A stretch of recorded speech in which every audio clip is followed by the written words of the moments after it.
এমন একটি গ্রাম যেখানে শিক্ষকতা করতে আসলেই শিক্ষক পাগল হয়ে যায়। সবাই বলে শিক্ষকদের উপরে নাকি সৃষ্টিকর্তার অভিশাপ রয়েছে।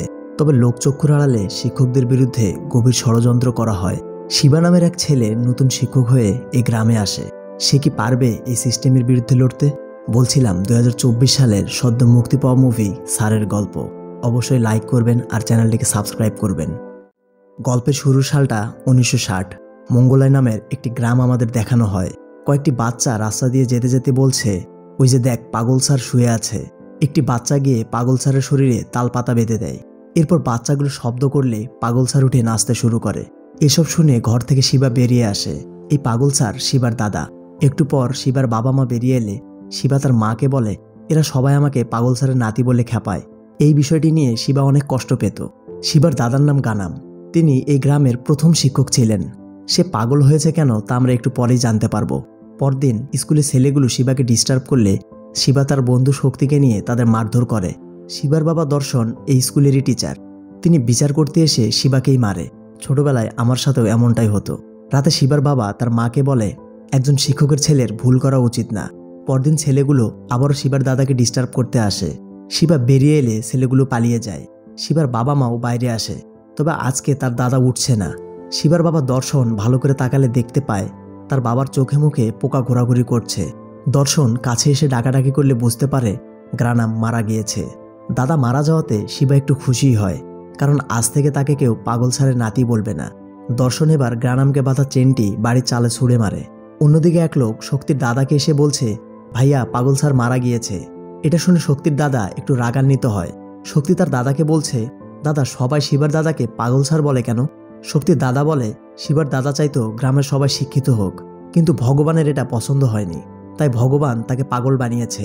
শক্তির দাদা আরও বলে, গ্রামের সবার শিক্ষিত হওয়ার প্রয়োজন নেই, তাহলে আমাদের মতো উঁচু বংশের লোকদের কেউ সম্মান করবে না। সিন শিফট হয় পরদিন স্কুলে। কয়েকজন লোক এসে স্কুলে একটি ঘর ভাঙতে শুরু করে। দর্শন গিয়ে তাদের ভাঙতে মানা করে।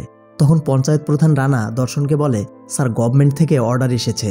দর্শন বলে, পুরাতন হয়েছে তাই ভাঙছ, তবে নতুন বিল্ডিং করার কোনো পারমিশন পেয়েছ? রানা দর্শনকে জানায়, না, এমন কোনো পারমিশন আমি এখনো পাইনি। দর্শন বলে, যেদিন নতুন বিল্ডিং বানানোর পারমিশন পাবে সেদিন স্কুল ভাঙতে এসো। এসব শুনে রানা চুপচাপ সেখান থেকে চলে যায়। বেশ কিছুদিন কেটে যায়। গ্রামে বেটাস্বামীর পূজা হচ্ছে। এরপর আমরা শক্তিকে দেখতে পাই। সে অনেক বড় হয়েছে। শক্তি পুরোপুরি তার দাদার মতো চিন্তা করে। শক্তির বড় চাচাকে সাজানো হচ্ছে। মূলত তার শরীরেই বেটাস্বামী ভর করবে। এক লোক এসে তাদের জানায়, দর্শন স্যারের কারণে স্কুল ভাঙা সম্ভব হয়নি। এটা শুনে শক্তির চাচা অনেক রেগে যায়। গ্রামের এই পরিবারটি সবাইকে শাসন করে। তারা চায় গ্রামে কোনো স্কুল থাকবে না, যাতে সবাই তাদের গোলামি করে। এরপর বেটাস্বামী হাঁটতে শুরু করে। এটি এই গ্রামের রিচুয়াল। গ্রামের লোকজন মনে করে এই রিচুয়ালের ফলে বেটাস্বামী সরাসরি তাদের সাহায্য করবে। বেটাস্বামী এবার স্কুলের সামনে গিয়ে বলে, আমার রাস্তায় এটা কি? এরপর সে স্কুলে গিয়ে মাথা ঠুকতে শুরু করে। এক পর্যায়ে তার মাথা ফেটে যায়। এই রিচুয়াল করে সবাইকে বোঝানো হয় বেটাস্বামীকে গ্রামে আসতে স্কুলটি বাধা দিচ্ছে। পরদিন স্কুলে একটি মিটিং চলছে। এখানে বাচ্চাদের সাথে সাথে বাচ্চাদের বাবা মাকেও ডাকা হয়েছে। দর্শন স্যার সবাইকে বলছে, আমার বাবা গ্রামের লোকজনদের শিক্ষিত করার জন্য ছোট একটি পাঠশালা করেছিল। উনি অবসর নেওয়ার পর আমি স্কুলটিকে মাধ্যমিক স্কুলে পরিণত করেছি। এত কিছু করার পরেও আমার মনে শান্তি নেই, কারণ আমি চাই স্কুলটি উচ্চ মাধ্যমিক স্কুলে পরিণত হোক। সে আরও বলে, আমার ছেলেকে আমি অনেক কষ্টে এখানে ট্রান্সফার করে এনেছি। এখন থেকে সে এই স্কুলেই পড়াবে। সে আমার স্বপ্ন পূরণ করবে।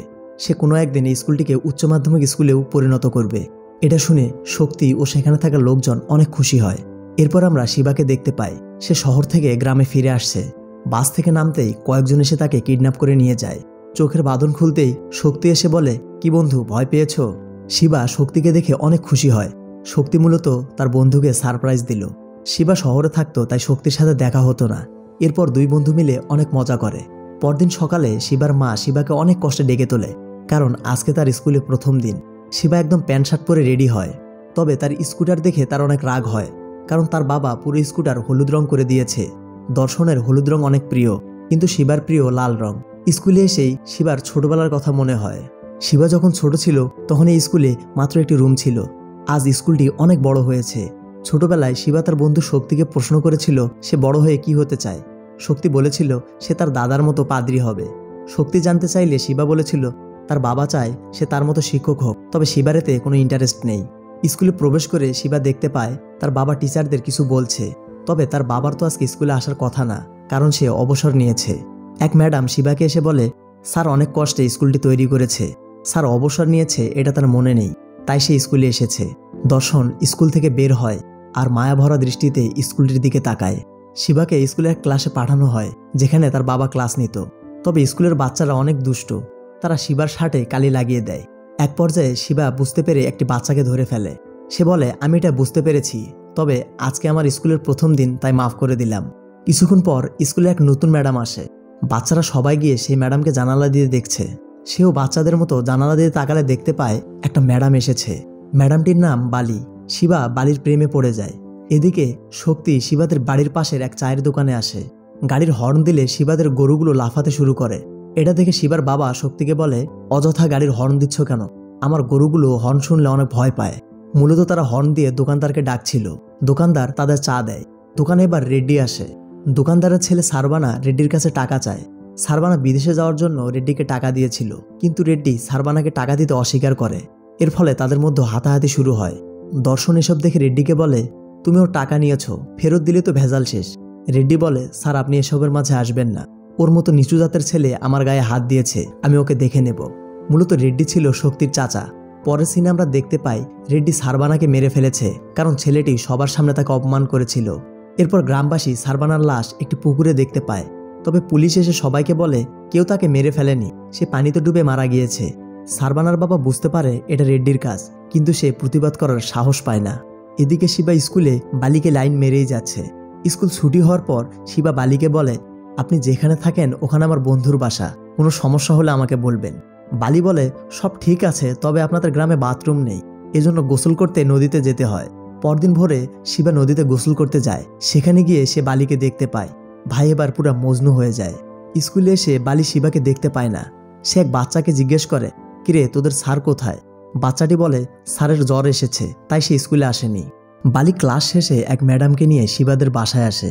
এদিকে শিবা কম্বল মুড়ি দিয়ে কাঁপছিল।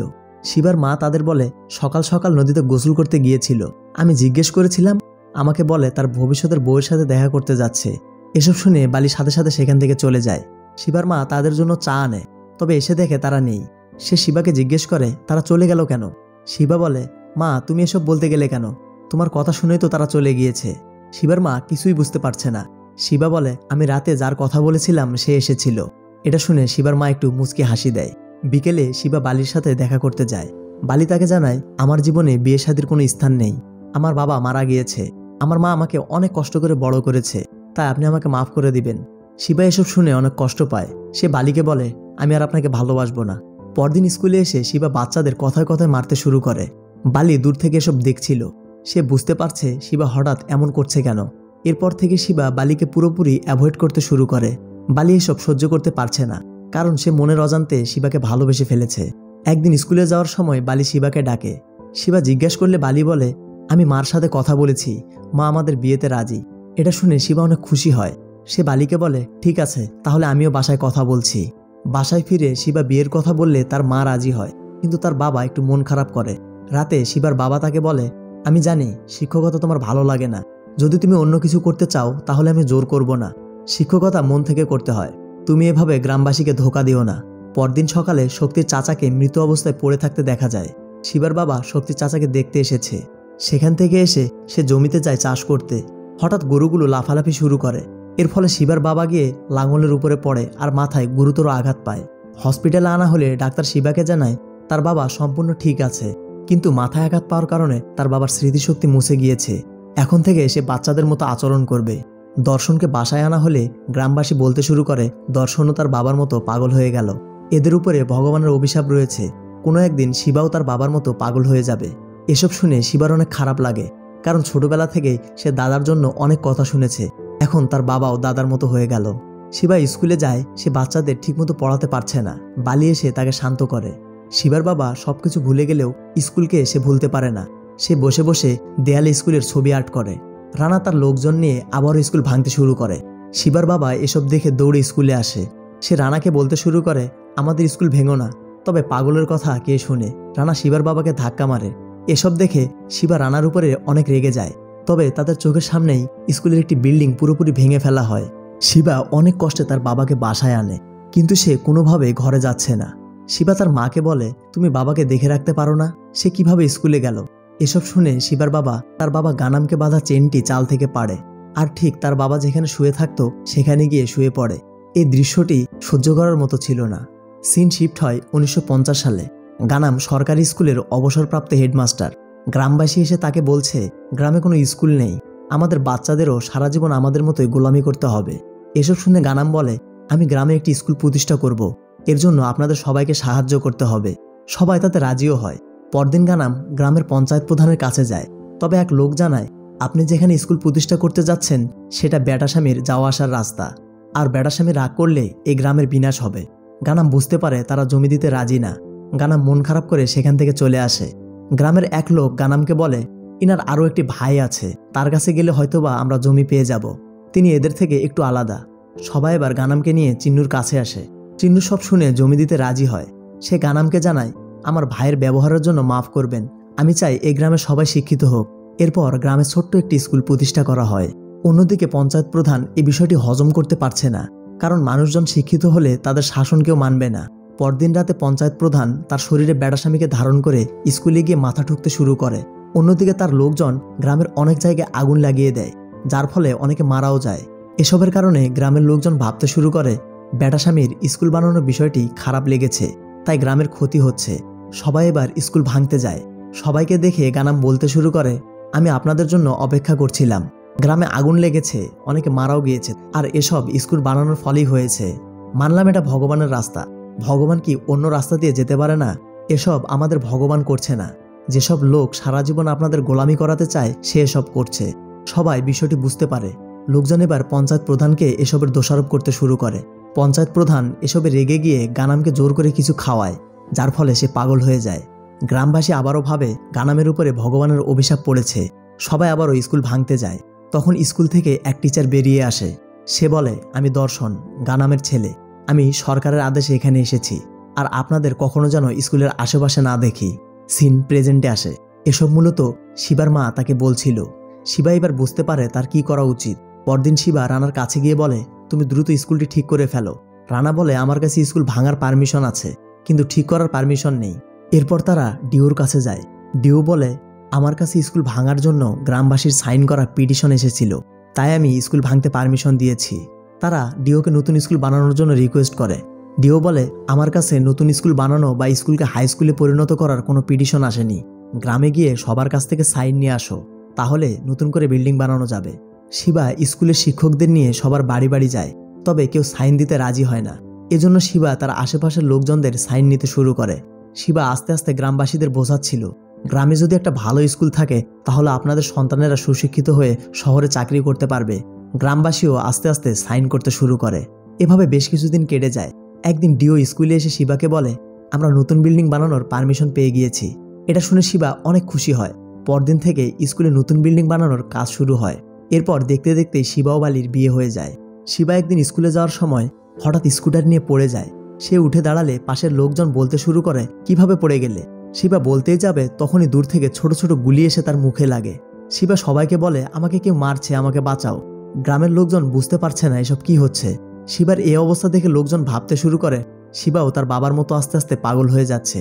শিবাকে ডাক্তারের কাছে আনা হলে ডাক্তার বলে, তোমাকে ছোট ছোট গুলি দিয়ে কেউ দূর থেকে মেরেছে, তবে আমি সবগুলো গুলি বের করে দিয়েছি, তোমাকে অন্তত 15 দিন রেস্ট নিতে হবে। শিবা হসপিটাল থেকে বাসায় ফিরে আসে। গ্রামের লোকজন শিবাকে দেখে বলছে, শিবাও তার বাপদাদার মতো পাগল হয়ে যাচ্ছে। এই পরিবারের উপরে অনেক বড় অভিশাপ রয়েছে।